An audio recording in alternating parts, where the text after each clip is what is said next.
खैराती पारे जमीन तैयार कर रहे हैं। पप्पू भाई भी सुना है कि यूरोप जा रहे हैं, तो क्या पिच तैयार हो गया है फिर से? नहीं, वो भी मामला मनीष जी गंभीर है, वो भी मामला गंभीर है। देखिए, ये क्यों क्यों जा रहा है, ये यूरोप की यात्रा क्यों कर रहा है? और सबसे खास बात, मनीष जी किसी कोई इससे पूछता नहीं है कि अन्ना पार्टी कभी इसके बारे में बताती है कि ये कहाँ जाएगा, क्यों जाएगा, किससे मिलने जाएगा, इसकी यात्रा का एजेंडा क्या है।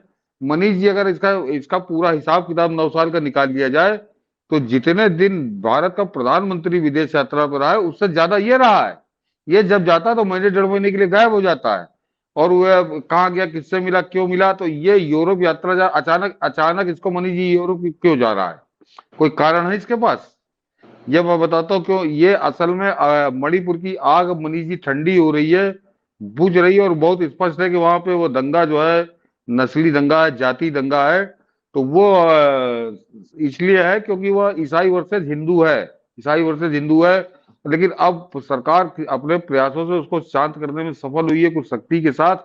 तो उसको ये आदमी दोबारा गया है यूरोप जाके उस ईसाई एजेंडे को, मिशनरी के एजेंडे को। और आप देख लीजिएगा मनीष जी, जैसे ही ये लौट के आएगा, ये इसके वहां रहते ही ये वहां पर, वहां से यूरोपियन यूनियन से, अभी मणिपुर के बीच में भी एक बवाल उठा था। खैर, हमारे यहाँ जो डिप्लोमेट है उन्होंने बिल्कुल जूते ऐसा जवाब दिया, मुंह शांत हो गया कि तुम शांत रहो, ये हमारा इंटरनल मामला है। ये दोबारा जा रहा है कि फिर से वो ईसाई मिशनरी को सक्रिय करके मणिपुर के वो ईसाई उग्रवादियों को दोबारा भड़काया जाए, और मणिपुर में दोबारा आग लगवा दी जाए, जो अब करीब करीब शांत है। छुटपुट घटनाएं हो रही, उसमें कुछ समय लगेगा। इसका सिर्फ ये एजेंडा है। और इसीलिए जरा गौर करिए, जो अभी हम लोग पलक जैन जी से कह रहे थे कि जरा देखिए, पिछले 1 महीने से वो यूरोप का ही टूर कर रहा है वो रवीश कुमार। और वो नाले वाले में तो टहल रहा है, लेकिन वो ये नहीं बता रहा कि वहां मिल किससे रहा है। इसने पहले बहाना बनाया कि मैं एक अवार्ड सेरेमनी में गया हूँ। अवार्ड सेरेमनी बनी थी, मैंने तब भी कहा था कि 2 दिन 3 दिन।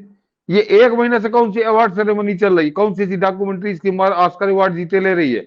ये अब वहां पे रह के ये भी जो कांग्रेस का छुपा एजेंडा है, कांग्रेस और चाइना के गठबंधन का जो छुपा एजेंडा है, उसका ओवरग्राउंड वर्कर कह लीजिए, स्लीपर सेल कह लीजिए। ये रवीश कुमार घूम घूम के अब इसने वहां जमीन तैयार की है, इसने मीटिंग फिक्स कराई है कि राहुल गांधी, अभी राहुल गांधी ये बताएगा नहीं कि किससे मिला। ये जो एक जगह बैठेगा तो ये बहुत खतरनाक इसकी यात्रा। हालांकि सरकार से कुछ छुपा नहीं होगा, इसके पूरे बाल गिने हुए सरकार। अगर आपको ध्यान हो तो एक बार संबित पात्रा ने कह दिया था कि हम बोलते नहीं है, लेकिन क्या समझते हो कि हमको मालूम नहीं कि विदेश में तुम कहाँ जाते हो, किससे मिलते हो? हमारे पास सारी रिपोर्ट है। तो संबित पात्रा के पास क्या रिपोर्ट? वो रिपोर्ट तो सरकार के ही पास है। तो लेकिन ये आग लगवाने ही जा रहा है वहां पे। और उससे ये, मगर इसके लिए एक बुरा संकेत आ गया मनीष जी, वो समय बहुत हो गया है कि कल राजदीप सरदेसाई ने क्यों इसको निपटा दिया, और 19 साल के राजनीतिक जीवन को कूड़े का ढेर क्यों बता दिया, वो राज आज खुला मनीष जी। और वो इसके लिए खतरे की घंटी है कि आज रॉबर्ट वाड्रा ने कह दिया कि प्रियंका बहुत काबिल है, उसको जिम्मेदारी सौंपो। तो सीधे सीधे सीधे अब समझ में आया कि राजदीप का कनेक्शन बहन जी के साथ ज्यादा तगड़ा था। और बहन जी ने पहले अपना फौजी उतारा, जैसे गब्बर सिंह कहता था ना कि ठाकुर के फौजी, ऐसे ही ये प्रियंका का फौजी बन के कल आया था। और उसने कल राहुल गांधी को पहले निपटाया।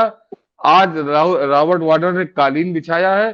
अब बहन जी कब चल के जाती हैं कांग्रेस कार्यालय, ये देखने वाली बात है। लेकिन वो साजिश अब समझ में आई, और इसका मतलब कांग्रेस में घर के अंदर गृह युद्ध बड़े चरम पर पहुंच चुका है, जिसका विस्फोट कल हम लोगों ने राजदीप सरदेसाई के उस वक्तव्य में देखा था। तभी मैंने कहा ना, बिल्कुल, इसका आज पूरा ट्विटर पर ट्रेंड कर रही है प्रियंका वाड्रा। और सतीश जी जो हाँ। इशारा कर रहे हैं, राजदीप ने, वाड्रा ने हम्म। कहा है, रॉबर्ट वाड्रा ने, कि मेरी हम्म। बीवी संसद जाने योग्य। अब संसद जाने योग्य का क्या मतलब है सर? मतलब संसद तो हम्म। वही जाएगा जो जीत करके, पार्लियामेंट जो, जिसको देश की जनता किसी संसदीय क्षेत्र से जितवाएगी। तो उसने एक हम्म। तरफ से इशारा कर दिया है कि राज्यसभा भी, जो कांग्रेस पार्टी कम से कम वाड्रा को, प्रियंका वाड्रा को राज्यसभा तो भेज सकती थी, तो सोनिया नहीं राज्यसभा नहीं क्यों नहीं भेजती है? नहीं नहीं नहीं मनीष जी, वो प्रियंका ने अपने खैराती से पहले ऐलान करवाया कि ये फेल हो चुका है, ये 19 साल से किसी काम का नहीं है, नकारा है, निकम्मा है, और पार्टी के ऊपर बोझा है। पहले उसने अपना खैराती उतारा मैदान में। फौजी ने आके कल ऐलान कर दिया, सरकार नंबर 1 ने। उसके बाद आज वाड्रा ने आके ज्ञान दिया कि अब तो प्रियंका के लिए ही है।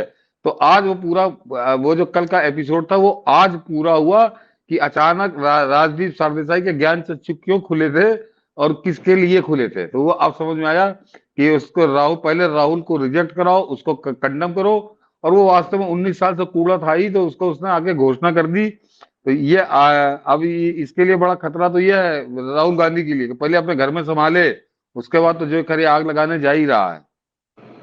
बहुत सटीक ढंग से आपने उसको जोड़ दिया। कल हम लोगों ने, जिन लोगों ने नहीं देखा, रवीश कुमार का वो वीडियो दिखाया था जिसमें वो पहली बार जिसके खैरात पर पला, उसके लिए, जिसके लिए गुजरात में उत्पात करवाया, उसके लिए कह रहा है कि ये ये अब कोई काम का नहीं रह गया, कितनी बार इस पे लॉन्च करोगे। और उससे बेहतर उसने मुंशी को बता दिया, केजरीवाल के मुंशी को। ये कमाल की बात। मनीष जी, दर्शकों को बता दूं कि आज उसने कहा क्या रहा कि सोनिया गांधी के दामाद रॉबर्ट वाड्रा ने पीटीआई से कहा कि प्रियंका को निश्चित रूप से लोकसभा में होना चाहिए, उनके पास काबिलियत है, वह बहुत अच्छी सांसद साबित होंगी और वह वहां होने की हकदार हैं।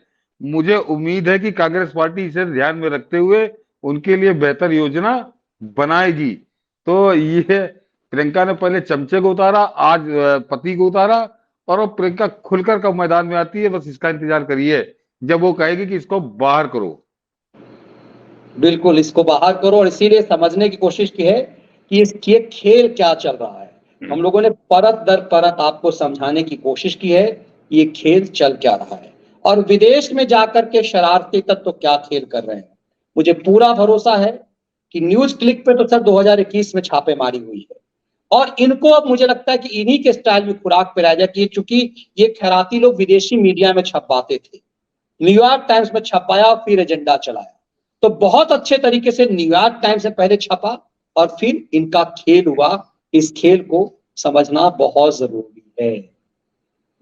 एक सुपर चैट का सवाल आ गया जाते जाते प्रवीण जी का। Hello Manish ji and Satish ji, I can't vote in 2024 election but we have about 25 friends coming to in Delhi till election result. We have to stand up, Sanatan and Modi ji. Hopefully see you both. बहुत बहुत धन्यवाद। आइए, जरूर मुलाकात होगी। और मैं कहता हूं कि आप लोग यदि प्रयास ये कीजिए कि एक मुहिम चला करके जिनके भी वोट हैं एनआरआई साथी के, आप यदि सक्षम हैं कि वोट देने के लिए यहां आ सकते हैं, यदि ईश्वर ने आपको इतना सक्षम बनाया है, आप लोगों की ताकत ज्यादा असर होगा। और इस मंच से हम घोषित करेंगे कि कौन कौन आ रहे हैं। यदि हमारे व्यूअर्स में से वो आएंगे तो हम एक मुहिम चलाएंगे। और यदि आप लोगों का आना, जो 7 समंदर पार से सिर्फ इसलिए आएंगे कि आप अपने सनातन भारत को मजबूत करना है, तो हम वो भी मुहिम चलाएंगे। तो बहुत आभार प्रवीण जी, आपने बहुत महत्वपूर्ण बात रखी है। हम और सतीश जी एक मुहिम चलाएंगे कि जो लोग जो 7 समंदर पार से आ रहे हैं सिर्फ वोट के उद्देश्य से, एक मुहिम चलेगा और आप लोगों के आने के एक संदेश होंगे। ये बहुत मायने रखता है। ये जरूरी इस बात को है कि खेल बहुत खतरनाक हो रहा है। ये पांडे जो बाहर जाकर खेल खेल रहा है वो सामान्य खेल नहीं है।